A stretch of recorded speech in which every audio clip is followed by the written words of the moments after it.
Welcome to App Stories, a weekly exploration of the world of apps. Today's show is brought to you by Raw Power and ExpressVPN. I'm John Voorhees, and with me is my co-host, Federico Vitici. Hi, Federico. Hello, John. How are you? Oh, I've got a bit of a cold. You know what it is? What you did to me. Last week, you were a little sick, and there's these things called computer viruses, and I thought that was the kind of thing that you got on your computer from clicking on a link or something like that, but apparently they can be spread through Skype, person to person, too, and so I've been a little under the weather the last few days. It doesn't work that way. No? No. It doesn't work that way. That is a terrible dad joke. No. It is kind of a dad joke, but you know what? I don't believe you because you're not much of a Mac expert, or are you, Federico? Oh, or are you? What are you trying to say here? You're the iOS guy. You don't know how these things work on the Mac. No, you do know how things work on the Mac. I know because you started on the Mac, and in fact, you've been doing an awful lot lately with the Mac since you got your Mac Mini, and I thought we would talk about that today.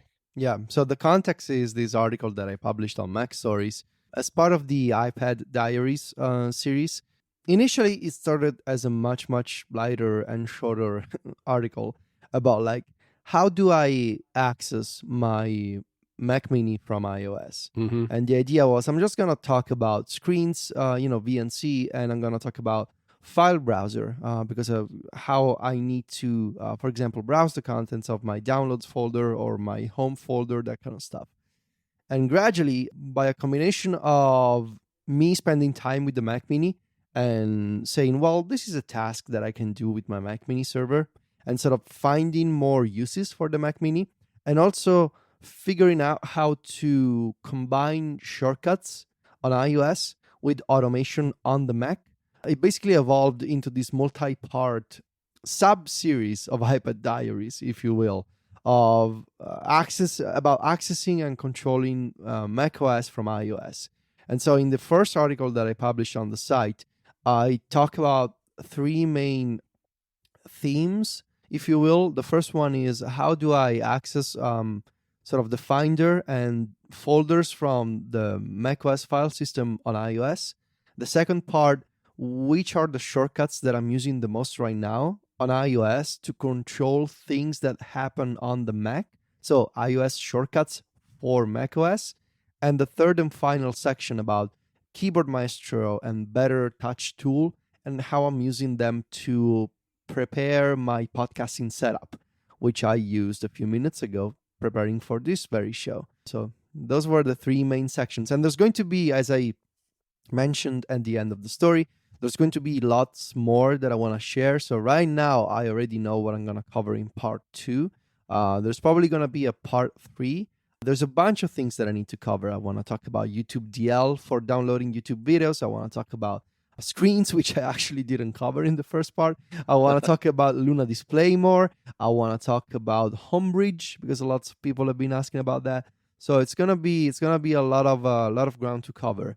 But we thought maybe in this episode we could go over some of the details of the sections from the article that I published. And I know that you have lots of questions, John. So I do have a lot of questions, and it's quite an article. I mean, it's really in depth. There's a lot to cover in there, and we'll dig into it in a second. I think for a little bit more context, though, remind me when you got your Mac Mini, because those were announced at the October 2018 event, and I guess you probably got it when, maybe November or something, or was it December? As soon as it became available in November. Okay. I waited, I think, about a week just to make sure that there were no major problems with the Mac Mini hardware. Because, it had been a few years since the last Mac Mini. So I waited about a week. I read the reviews and that kind of stuff. And then I ordered a Mac Mini. And in the process, Sylvia and I actually redid the entire bedroom. Mm-hmm. We bought new closets and we changed, I bought a new desk. And alongside the Mac Mini, I also bought and the new desk, I also bought a new display, and I sort of changed the entire home office corner of the bedroom where I work and record podcasts. So it was part of a bigger change that was going on. But yeah, that was November, and I spent, especially during the holidays in December, I spent a lot of time tinkering and tweaking stuff and figuring out ways to use the Mac Mini more. Yeah, I was going to say, because I remember, it seems like this article has been in the making for, it's a good solid 2 months, because I remember talking to you about some of these things over the holidays, and you spent a lot of time when we had some downtime exploring a lot of these things and figuring it all out. It's funny that you were redoing your office setup at the same time I was. I've been kind of adding on and slowly taking over the room where my desk sits. But that, I guess, workspaces is a story for another day. Why don't we start with file access? Because I know that in the past, you've used an iOS app called File Browser to access files on your Mac, but you've recently started using something called File Explorer. And I want to, I guess, understand, why one versus the other and what are the differences? Yeah, the main difference is that File Explorer works better when it comes to the integration with the Files app on iOS. And my main reasoning for switching to File Explorer from File Browser is I don't need to use another file manager on my iPad or my iPhone because they already have one, and it's called Files, and it's extensible. It can be extended with third-party integrations from Dropbox or apps like Working Copy, for example. In this case, File Explorer and File Browser. The main difference is that, and I actually covered this a year ago. I think it was January 2018. Okay. I wrote about File Browser on Mac Stories, and I detailed its integration with Files. But I also noted that one of the problems with File Browser and Files was that once you set up a bunch of locations in File Browser, so it could be an FTP server or could be an SMB connection to a macOS machine, could be an SFTP connection to a local Mac Mini like I do. And if you wanted to log into those locations from the Files app, so you open Files, you select the File Browser location, and then you find these directories. The File Browser extension in Files would give you an error message saying content unavailable. You need to authenticate with File Browser first. No. And there's screenshots of these on Mac Stories. With File Browser, you need to open the File Browser app, so the main app first, open the connection, and only then will you be able to go to Files and navigate to those servers. So okay. there's an additional authentication step. You need to open the File Browser app, log into your FTP server or whatever, and then you can browse the contents of that server in Files. And then does it break the connection when it dies in the background, basically? Dies in the background, or you restart your iOS device, of course. Right. But especially if it dies in the background, the connection is suspended and you need to authenticate again. So File Explorer doesn't have this problem at all. The extension in Files is completely separate from an authentication standpoint from the main app. So whether you just rebooted your iOS device, or even if you force quit File Explorer, you can open Files, select the File Explorer location, and log into any directory that you set up without having to authenticate in the File Explorer app first. You can do it all from Files. I tested this with local connections to my Mac Mini, right, with an SFTP connection to my web server that I have on DreamHost. I tested this from outside my home network with via SFTP using basically SSH into my Mac Mini from outside the local network. And you never need to open File Explorer first. You can do it all from Files. All I need to use File Explorer for is actually set up these connections. But once they're set up, once they're configured, you can just forget about the app and use Files. And the performance is amazing. Like, I never had a single crash for the Files extension, never had a single error message. And you can take advantage of the benefits of Files, drag and drop, for example, or the fact that the Files is a system-wide thing. Like, you can pick files right, using the Files picker and therefore Files extensions from any app that supports Files. It can be Mail, could be Slack, could be Working Copy, could be IA Writer. Anything that uses Files gives you access not only to iCloud Drive, but also all of your third-party locations. And so in my case, I'm now using File Explorer, and I have the folders that I connect to are usually my home folder, the Homebridge folder where I keep my Homebridge configuration file. It's a JSON file that I can edit on iOS using Codex, the text editor. right. My downloads folder, and the audio recordings folder for Audio Hijack that I always forget to clean up. I should set up some kind of Hazel rule to do that. These are folders that I do not sync with iCloud Drive. I do not sync with Dropbox.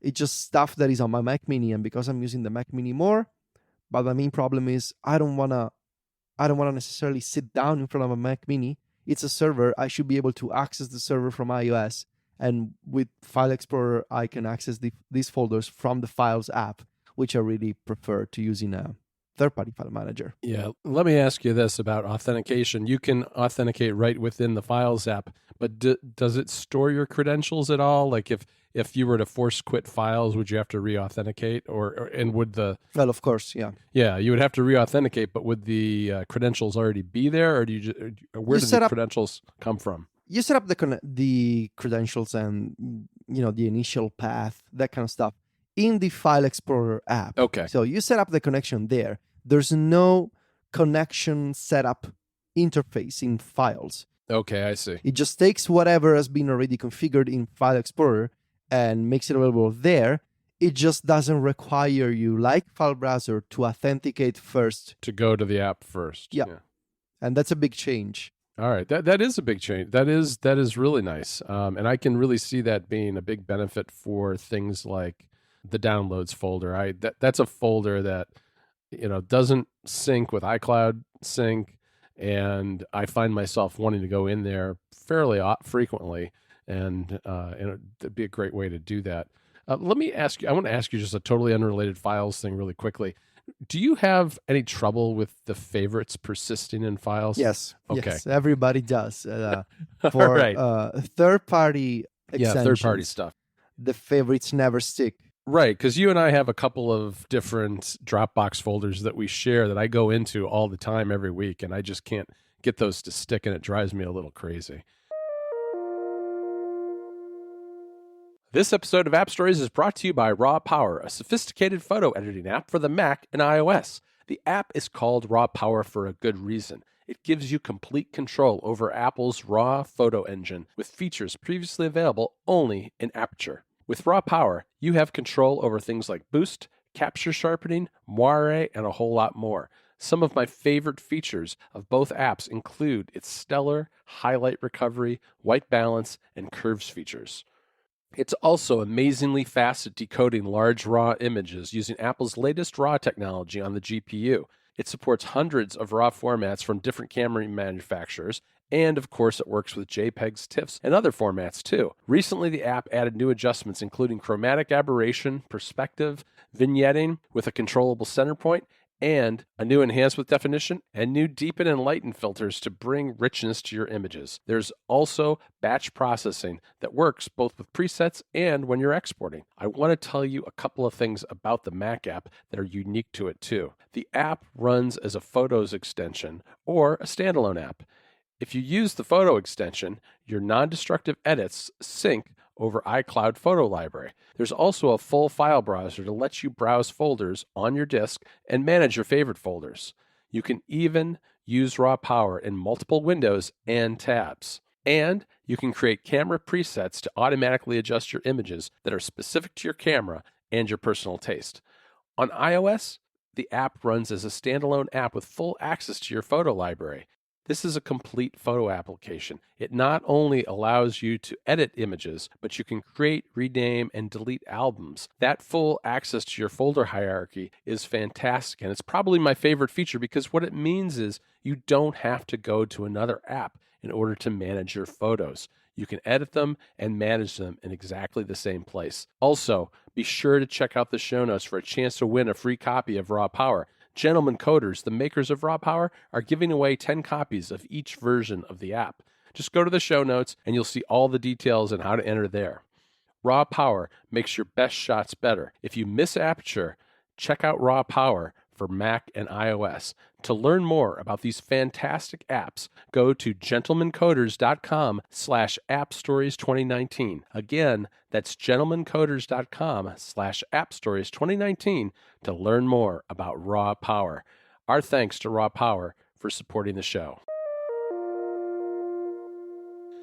All right, so why don't we move on from file access, though, because I want to really get into what you call mixed automation, because this is a really powerful concept that I don't think I've seen very many people do over the years, which is really finding ways that you can interface things like shortcuts with things on your Mac, whether it's from the terminal or it's Keyboard Maestro or whatever it is. And you've got some really interesting examples of ways that you're doing that. And I guess some of the first ones that maybe we could cover that are the simplest are just ways that you interact with Mac OS, whether it's waking up your Mac and logging in or putting your Mac to sleep while you're getting ready to go to bed or whatever that is. Why don't you walk through a couple of those examples? Sure. So the main idea is that shortcuts, and this is not unique to shortcuts, it also was a feature of workflow.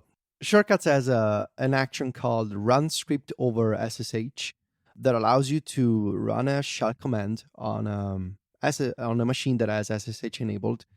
And there's two kinds, I suppose, of scripts that I use.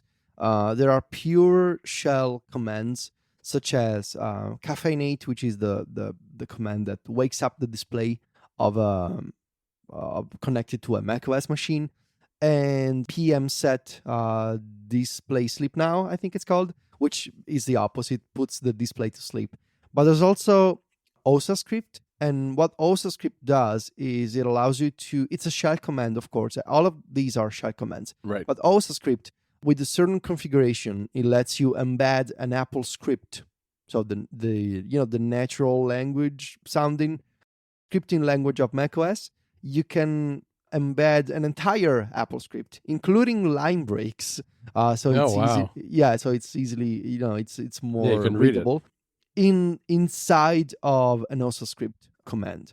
So the main idea is I have these actions that these shortcuts that I can trigger from iPhone, from the iPad, from the HomePod.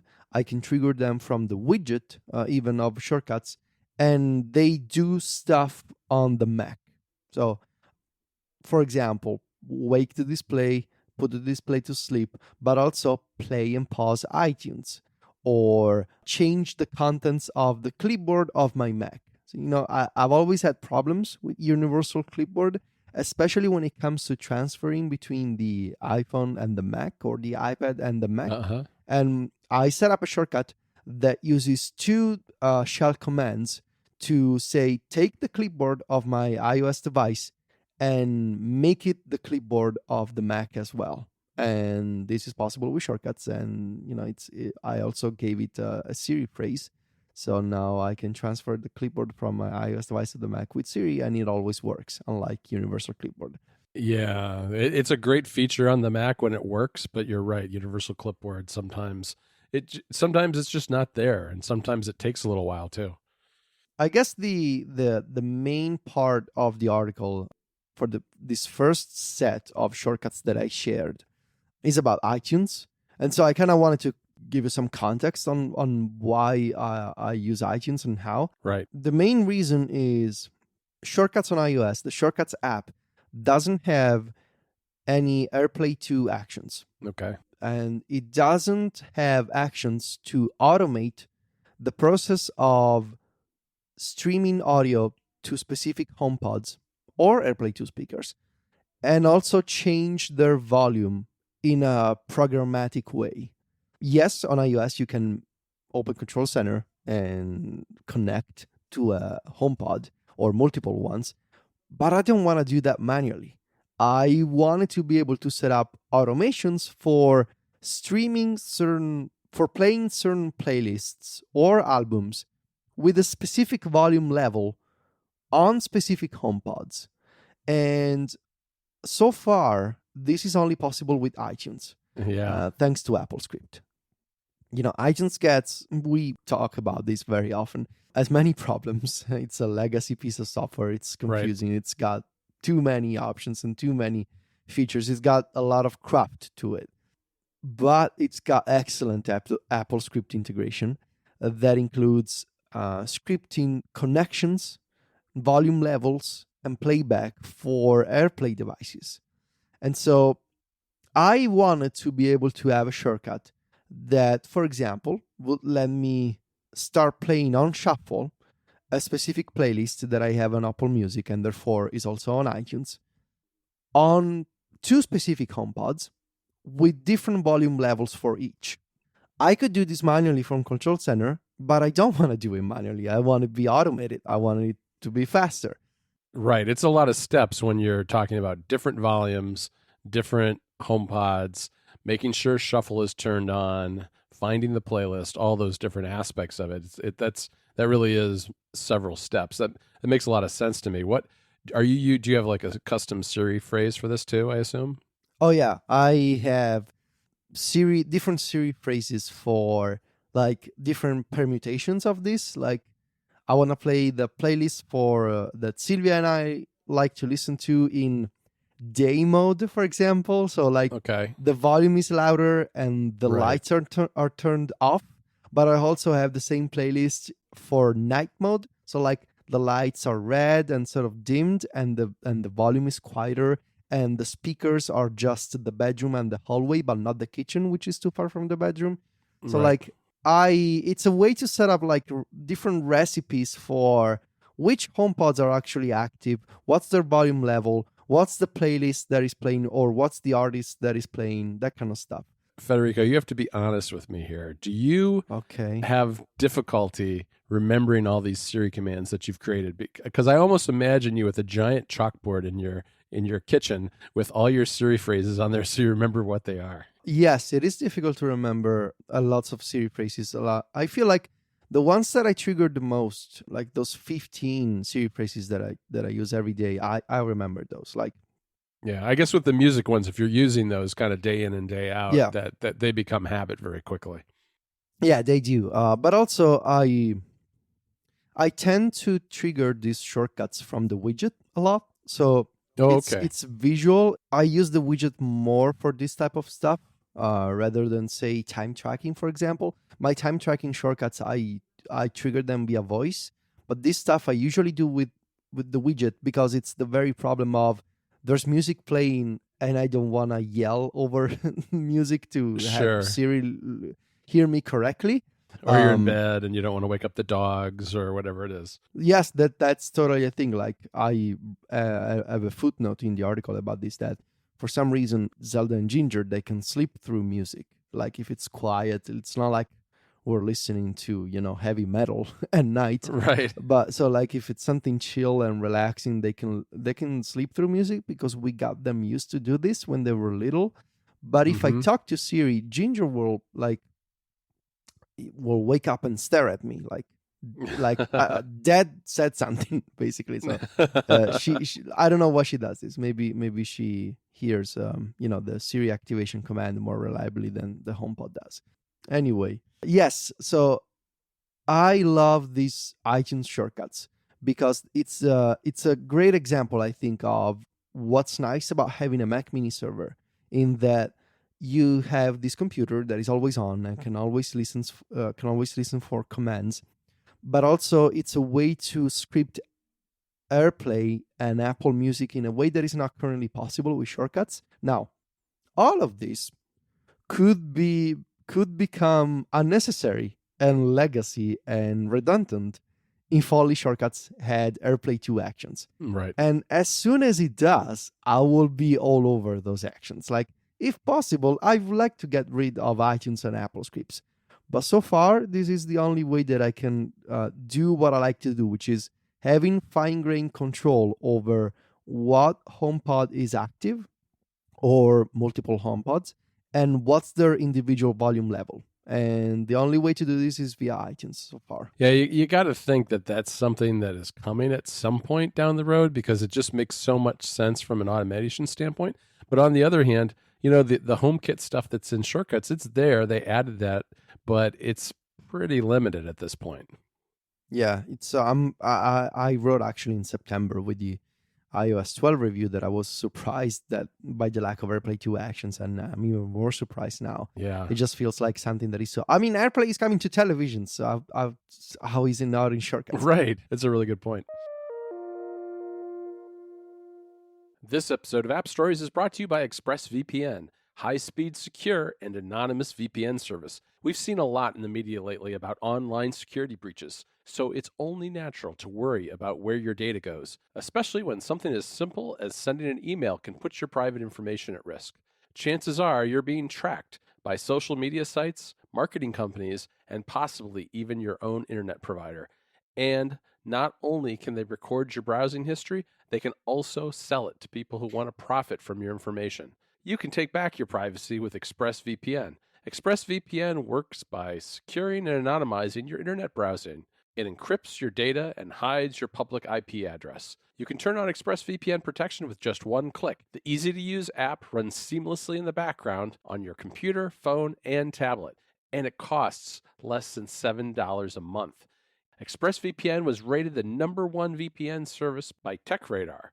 It even comes with a 30-day money-back guarantee. If you've ever used public Wi-Fi and want to keep the bad guys away from your data, you need ExpressVPN. My personal test of a great VPN service is whether I can forget I'm even using it. And with ExpressVPN, it passes with flying colors. All you have to do is turn it on and let it go silently about its business in the background. It's fast and doesn't require any fiddling around. I was especially impressed that my web browsing didn't seem to slow down at all. And it doesn't cost an arm and a leg, which makes it perfect in my book. If you don't want your online history in the hands of your internet provider or data resellers, ExpressVPN is the answer. Protect your online activity today and find out how you can get 3 months free with a 1-year package at expressvpn.com/appstories. Again, that's expressvpn.com/appstories for 3 extra months free with a 1-year package. Visit expressvpn.com/appstories to learn more. Our thanks to ExpressVPN for their support of the show. I will have more examples of iOS shortcuts for macOS in the future, but the main idea is, and if you take a look at these the screenshots that I had in the article, like combining the visual aspects of shortcuts on iOS and also the native integrations of shortcuts like the iOS clipboard or the ask for inputs action or choosing from a list, that kind of stuff. Combining that with the terminal or with AppleScript, this idea of mixing two kinds of automations together to make something new, that is going to be one of the things that I will have fun with in 2019. Like combining what is great about AppleScript with what is great about shortcuts and Siri and see what happens. What's interesting to me, it seems to me that the tricks here are a couple. One is you have to find a way to kick something off on the Mac, which very often are these scripts. And then if you want to have some sort of return data come back from the Mac to shortcuts so you can display it on your phone or iPad, that's a lot of what's involved in what you're doing in these, right? Yeah, it's there's an example, for example, of YouTube DL command. And this is going to be a whole story about how I'm using YouTube DL to download YouTube videos and watch them in 4K. But the idea of before I start downloading a video, I need to check if the 4K version is actually available. And if you know YouTube, they can be a little slow with. It can be really slow sometimes. Can be really slow with high quality video formats. And so I created this shortcut to send a YouTube link to the shell on macOS, and having text return back to shortcuts with a whole list of all the formats that YouTube DL has found. And so if I scroll this list and go all the way to the bottom, I will find 2160 and 2440, which are the two 4K versions that YouTube supports. And if I see them, then I know it's safe for download because the 4K version is available on YouTube. Okay, Federico, let's touch on prepare for podcasts though, because I know this is one that I'm obviously, for very obvious reasons, interested in, because when I sit down to get ready to start recording with you, I open Audio Hijack, and I also get QuickTime going as a backup, and I've got my Google Doc open, and I have to open Skype and then start the call with you. There's just a lot of little steps in terms of software that's involved, and you've really taken this and automated the entire thing, both between using a Luna display and your Mac, and having that going to both your your LG display and your iPad and all sorts of things. Why don't you kind of walk through that, what you're doing with that, and what parts are done by the Mac and what parts are being handled by iOS? So the parts that iOS handles are just making the lights purple, because that's a color I like when I do podcasts for some reason, and starting the toggle timer for the podcast that I'm about to record. I have a shortcut that identifies the next event in my calendar, and based on its name starts a toggle timer. I use an app that is currently in beta. It's called Timery. It's a third-party toggle client that is coming out soon. We will have a review on Mac Stories, but you can replicate the same setup with the official toggle app that also offers shortcuts for specific projects and timers. So that's all that iOS does. The rest is all Keyboard Maestro, AppleScript, and Better Touch Tool. Okay. The main idea is, both for shows that I have on Relay FM and for App Stories, I want to be able to have a setup that involves multiple windows, multiple apps, and I want some apps to be on the main ultrafine display that I have in front of me, and I want audio apps, so Audio Hijack, QuickTime, and Skype, to be on the iPad Pro next to it running Luna Display. And I don't want to do this myself anymore. Like, I don't want to open these apps one by one myself. I don't want to resize them. I don't want to place them, because I like my podcasting setup in a certain way, and I wanted to find a way to automate the entire process by opening apps in succession and resizing them, placing them on the screen exactly where I want them. And I did that. And I used Keyboard Maestro to open apps. So, for example, activate Safari and select the Google Docs tab, and then open and place the first Safari window in the top left corner with this height and this width. Then open a second Safari window, go to the Relay FM live chat, but make this window like a narrow column. And finally open Tweetbot and put it on the right side, like that kind of stuff, all one after the other. And basically I then realized that Keyboard Maestro didn't have support for external monitors, in the sense Keyboard Maestro doesn't have actions to say, take this window and bring it to put it on another display that is currently connected. And if there's a way to do this, it must be well hidden, because I wasn't able to find it in Keyboard Maestro. So I remembered that a long time ago you told me that Better Touch Tool had support for external displays. And so I set up an action that is actually made of 3 steps linked together in Better Touch Tool that opens a specific app, moves it to the display next to the current one, to the main one. Right. And also on that display, resizes the window and puts it in a specific position on screen. Sure. This is not possible with Keyboard Maestro, to the best of my knowledge. Like, there's no way to say, take Audio Hijack and put it on the display on the left side of the main one. Better Touch Tool can. So I had this action, and then I realized, well, how do I make this part of the main thing that I'm working on, this main Keyboard Maestro macro? And of course, I realized Better Touch Tool lets you trigger its own actions using AppleScript. And so Keyboard Maestro calls a script that says, hey, Better Touch Tool, do this. And so there's 3 separate scripts that activate, move, and resize Audio Hijack, QuickTime, and Skype, which are the apps that I use to talk and record audio. And that's about it. It's a long, well, maybe not long, but moderately complex Keyboard Maestro macro. Everything is activated from shortcuts. So I did this today. I can invoke Siri and say recording time, and basically everything springs to life. And in about 10 seconds, I have all the windows where I need them to be.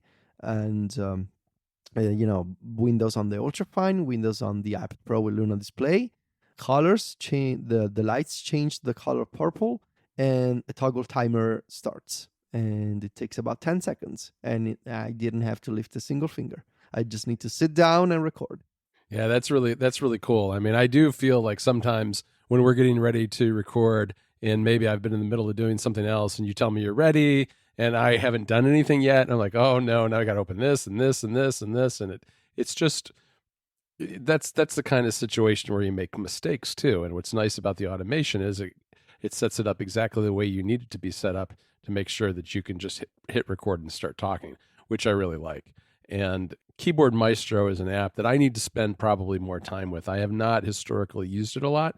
Better Touch Tool, on the other hand, I have used that a lot, mostly with audio editing, because when I do editing in Logic, does so many different things and has so many shortcuts that some of them don't even use modifier keys. And so if if your finger strays on the keyboard, you can end up doing something in Logic that you may not understand how to undo. I mean, Command Z is a very, very powerful tool in Logic, because that happens more often than I'd like. And so what I've done is I've moved so much of the functionality of the things I need to edit this show to Better Touch Tool so I can do them from the trackpad. So my hands are mostly off the keyboard. Yeah, that's nice. Let me ask you one thing, Federico, which is, I know that you used to do a lot more Mac automation, I don't know, 3 or 4 or 5 years ago, and just hadn't done it in the last couple of years. Coming back to it now, what's the experience been like for you when you kind of put it side by side with shortcuts? And, where is it more powerful? What could it learn from iOS? What could iOS learn from the Mac? I mean, do you have any thoughts on those kind of things? I think what really stands out to me is how on the Mac, despite the additional checks and controls in Mojave, how you can just tinker with anything that you want. You can change things like system features and settings. You can have apps actually automate each other, like Keyboard Maestro saying, "Hey, Better Touch Tool, run this action," and vice versa. That kind of stuff you don't get on iOS. This complete Right. freedom to automate anything you can think of. Like, what about changing the volume level of a speaker that iTunes has active? Sure, why not? Like that idea of it's a platform that is, I don't know, 20 years old or something. And sure enough, it shows you that level of maturity when it comes to automation. The problem is that it's not as intuitive as it is with shortcuts, I think. And even with Keyboard Maestro, which is the more visual of the bunch, like I think it's easier than Better Touch Tool. For example, it's definitely easier than AppleScript. Yeah. It's up there with Automator in terms of like, it's a visual flow of actions, but still not as easy as shortcuts. Like even Automator, I think it's more confusing than shortcuts. I think too, the thing about Automator is that at least whenever I use Automator, I find myself having to move to insert some sort of script very quickly, because Automator is fairly limited in what it can do. Yep. Based on its built-in functionality. Yeah, the idea is, and I think Keyboard Maestro is probably better than Automator in this. Like Keyboard Maestro has actions, for example, to say select Safari tab number 1. Right. And that's a visual thing. It doesn't have to be a script. But I think there's the design and also the integrations that Shortcuts has with apps are more intuitive than AppleScript or Keyboard Maestro. It's a different level of power, and I suppose I would be curious to see what happens should Apple ever decide to replace Automator with Shortcuts. I wonder if it's even possible with this kind of, like, with more controls, you get something that is more complex. Right. And so it's not totally surprising that Automator or Keyboard Maestro are more, don't want to say difficult to use, but they have a steep learning curve compared to Shortcuts. Would Apple be able to keep the simplicity of Shortcuts, but do all the things that Automator and Keyboard Maestro do on the Mac? I don't know if it's even possible, but it's something that I noticed. Like with Shortcuts, I can get even a complex shortcut going in a couple of minutes. On the Mac, I am amazed by the freedom available in terms of like you can do anything you want, but also it's not as easy. Even just because by nature of like dragging and dropping in Shortcuts on iOS is easier. And on the Mac, it kind of feels awkward with the trackpad to drag in actions and rearrange them because it's not a touch computer. So I think I sort of enter different modes. Like when I'm on iOS, I know that everything's visual, But when I automate on macOS, I actually kind of prefer AppleScript because it feels more native to the platform, if that makes sense. Like Yeah. scripting, like writing Apple scripts, which is something that I used to do a lot of years ago. It feels more native to the Mac than the shortcuts model. But I hope to be wrong and that Apple actually makes shortcuts for iOS, because I would be curious to see what they can do. Yeah, it is interesting. AppleScript, to me, the one thing that I think to me is a little bit of a knock against it is that it it's defined by the vendor that's making the software, so that Mhm. it's there's sometimes a lack of consistency from app to app, and maybe not necessarily great documentation. But we saw that as well with URL schemes on iOS, which aren't always well documented by developers. So it's there are always trade-offs with each kind of automation on each platform.